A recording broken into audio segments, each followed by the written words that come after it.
साला हमरे बहन के भगा के यहाँ तक आ गिले।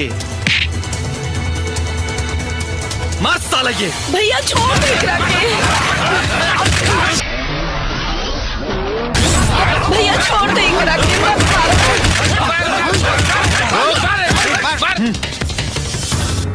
साला कुछ हो तो बात बाय करा में।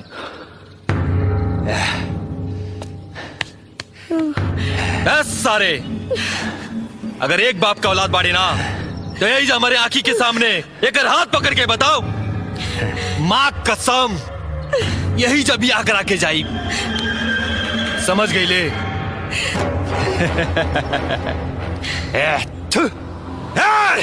महाराजगंज से जगदीशपुर, जगदीशपुर से रुकुंदीपुर, रुकुंदीपुर से रानीपारी, रानीपारी से चौरा, चौरा से एकमा, इस सब के पार करके रसूलपुर आ गई नी। ऐसे ही ना यहाँ क्या हुआ हमार।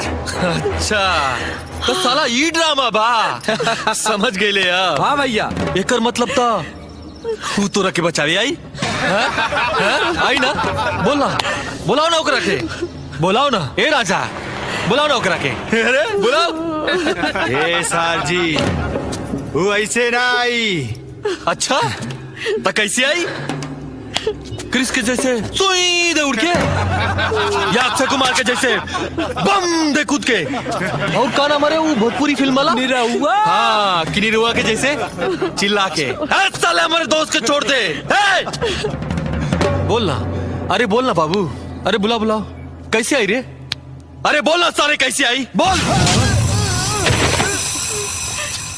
हे हमरे लुगाई के भाई, हई डहल मकान के का देखा तारे?